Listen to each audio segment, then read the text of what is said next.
Hello to you sweet gamers, today I have a game for you that has a lot of interesting moves, a strong naval battle against all odds, as well as philosophy. It is a really good game from which you can learn a lot. Now, before we get into the game, a small reminder that there will be a Polytopia Battle Royale coming up with all of these people on screen right now. I'm really happy to be a part of it, and I hope you are as well. Like and subscribe not to miss any of it. Now, let's get into this game, shall we? Alright, so let's take a look at this game here, shall we? We are playing, of course, Imo. My opponent is playing Kiku. My opponent also has a rating of over 1500, so they should be a Cymanti player, but onto 56 continents, that doesn't work, that logic, so you must be a Kiku tryhard. So, taking a look at this spawn here, we have quite a lot of peppers all over the place. We have some animals, so we don't really know what technology we need to upgrade our city. But it is looking very well for us, and we are just going to take a look at this game. So we just start expanding. I hope to upgrade my cities, all of these cities with the same technology, or at least two of them. And as you can see here, we can upgrade both of these cities here with the peppers. And if we get this lighthouse, we can even upgrade our capital again. So that's really nice. So we get organization here. Not going to go over every single detail of this game, and I'm also not going to cover my opponent's part here because it will get messy if we start doing that. So we see that this third city over here we can't really upgrade with only peppers. We do need to get hunting for that, and we can also upgrade our capital with that without getting the lighthouse. But what I really wanted to do is get philosophy, because philosophy is just one of these things that really helps Imo be a decent tribe. They're not great or anything, but they can tackle the game in a different way, so to say. I decided to go very economically focused in this game, just to, compensate for the lack of serious good navy capabilities early game. So I hope that in the later parts of the game we could compensate with that to, make up for the lost cities we are not going to get. And you will get to see how that works. We get our monument, of course. Nothing too spectacular. Get resources. Start getting another warrior that can go towards a lighthouse. We get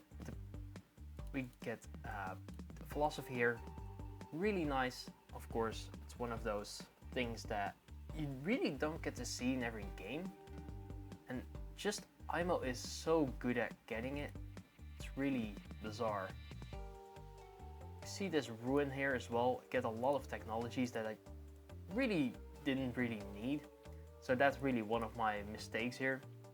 Because otherwise, if I didn't get that, both of these technologies, both fishing and hunting, I could have upgraded my capital first to get resources.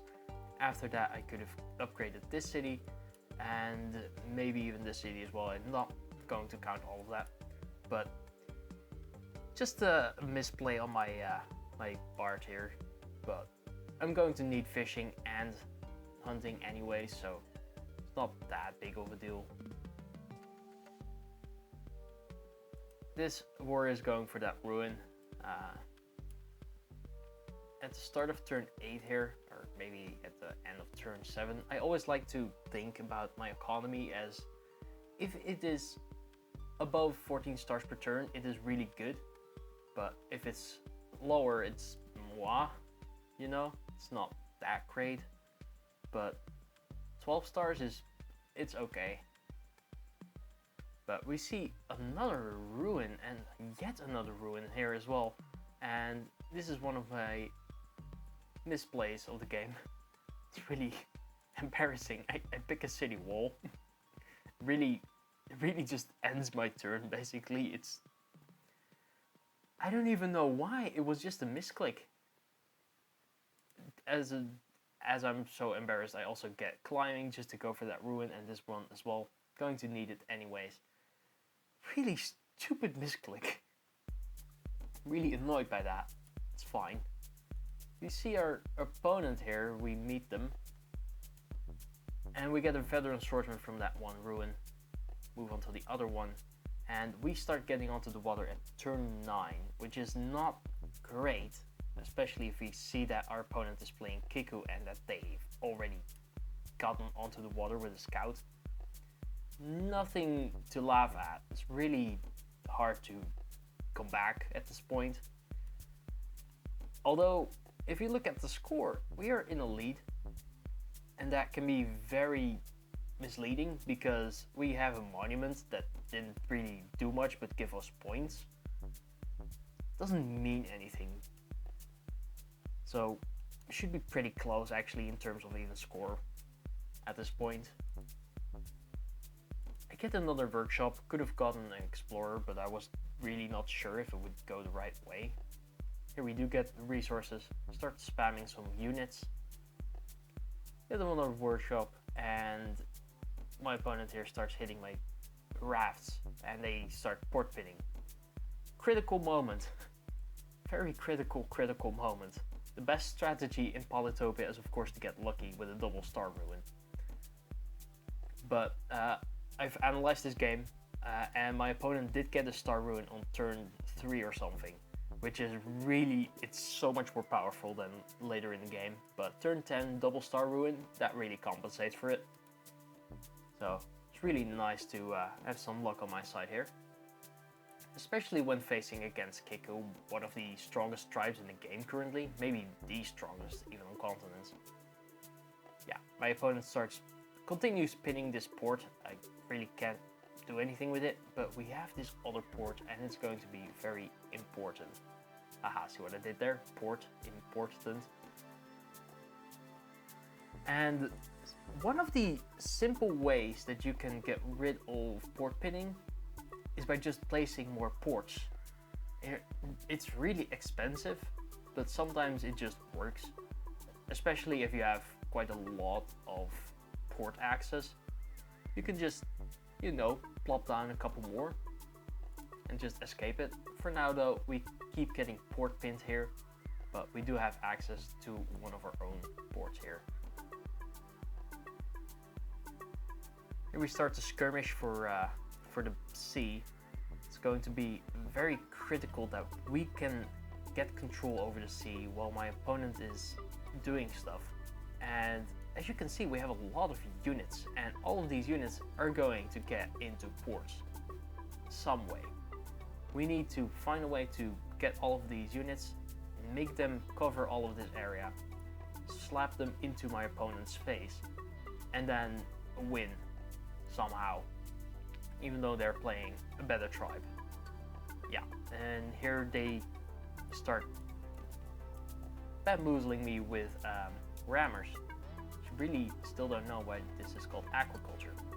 It should just be called rammers, but I don't know. So yeah, opponent here is starting to gain control over the water on this side as well. Just need to find a way to get around that. So I start pinning their port here. A lot of port pinning in this game. See that there's another raft. So they will probably be able to lift this. Really annoying, but at least we kill both of their units here. And we try to gain control over the water. Especially on this side, it looks like it's a little less developed than the other side at the moment. Or at least it looks like it, but it shouldn't really be like that. Start spamming a lot of units into ports, and I first get a first giant up here as well. It's really nice. And this is our first explorer of the game on turn 13, which is really insane. Don't really usually go for an explorer that late, but it was really good to get some vision over here. Because now I know that I need to pin this port in order to basically wipe out their entire naval section here. It's really critical moment that we got an explorer that revealed this one port here, and you'll see why. Right, they try to get around my pins, as you do. They also start making aggressive moves on this side of the map. I really don't have vision over here, so I can't really anticipate what's going on. Maybe they're just going to pump in a lot of giants on this side, and I really couldn't do anything against that. If only I had taken control of this village more early on, then I would basically not have to deal with that. Just take an explorer and it would reveal most of the map here, but I didn't, so my bad. Get some resources there. We start port pinning again. We need to pin all of these ports, and we see another port over here, and if you can damage your opponent's rafts, that is usually the right play, because they can become even a bomber. It can be anything. We just put this raft over here just to get some vision. Was really not doing much else, so yeah, we see them pinning this port again, but we have this port that can help lifting this. And another plan is to get a lot of riders.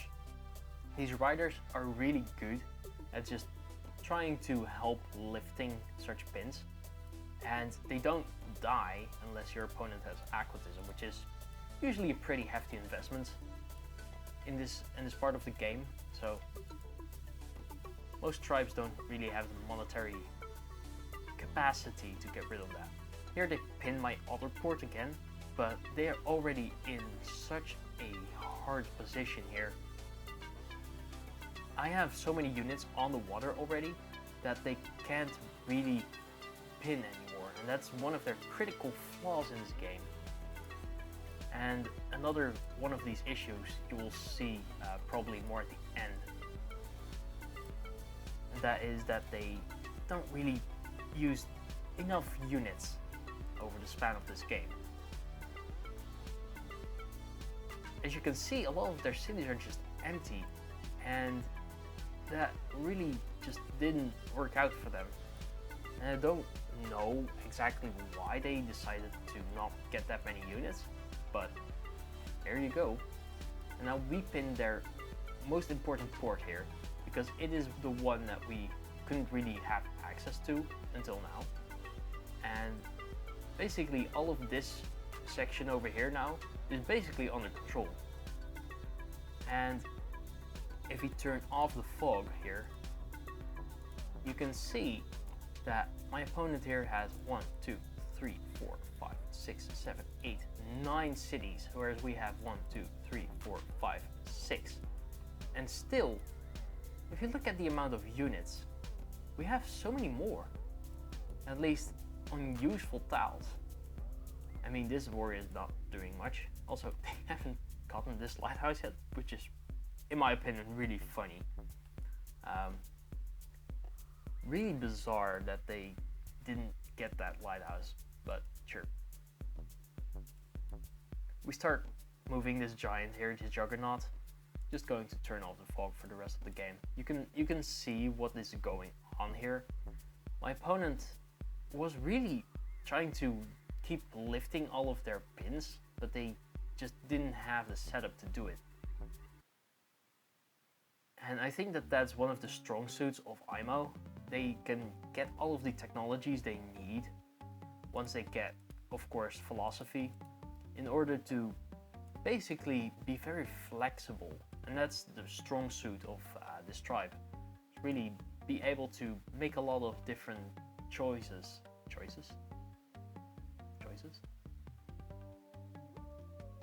And they can't really lift this, and they can't really deal with all of my rammers. And they start making investments here that are really not that useful. I think they should have just left all of this open. Didn't really make much sense to try to go for that. As you can see here, I can just kill all of that and keep control of it with this juggernaut. And then I can start expanding to this side as well. I have basically taken control over this entire section of the map, and even though they are in the lead, a very significant lead in fact. Also, let's take a look at, can we take a look at their economy? Auto. they have more stars per turn than I do. And I really don't know why people just think that being in the lead with a lot of cities and having a better economy always wins you the game. It's just not true. As long as you make the right moves, and this is really my worst part, is making the right moves at the right time. That's the micro part of this game, and I'm really bad at it. Usually my macro compensates for it, but geez.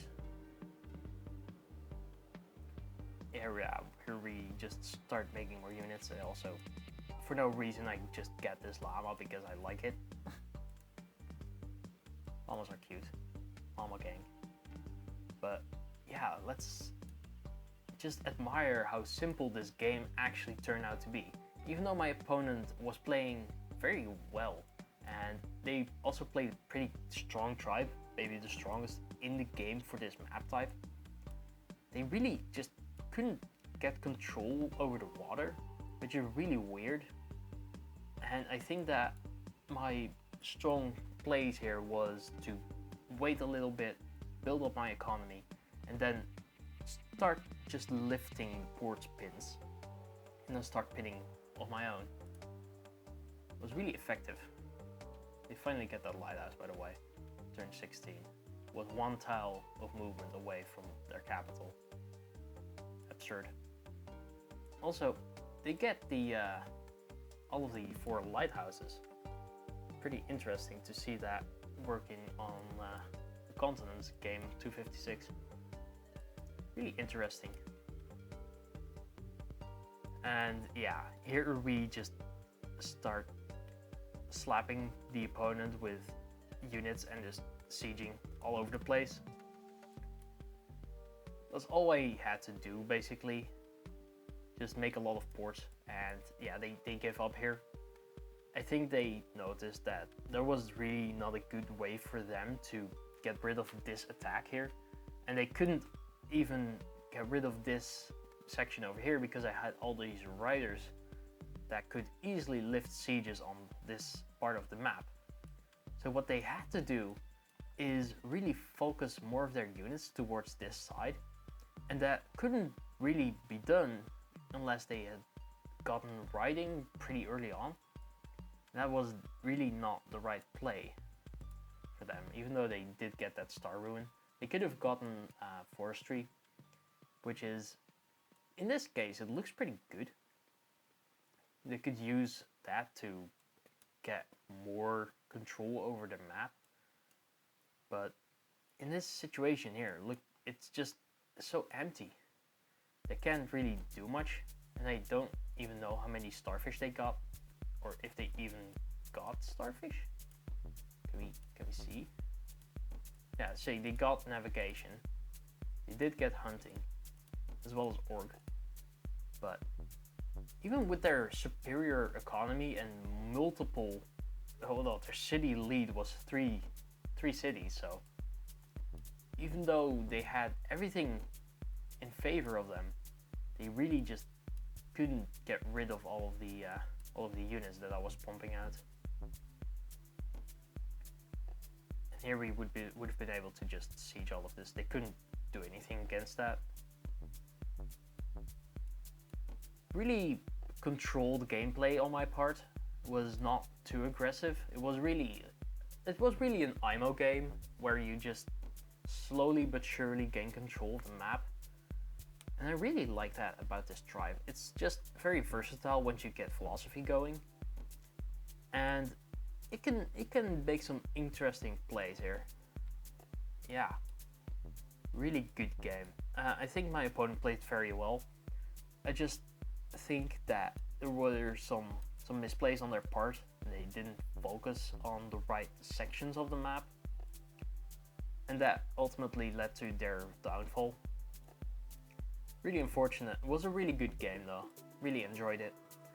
And I hope you enjoyed it as well. And if you did, make sure to hit the like and subscribe button, of course, to see all of the content that is coming, as well as, of course, the The Polytopia Battle Royale. Really the event that you're waiting for. Alright, so that is it for today. I hope you'll enjoy it. I'll see you in the next one. See ya.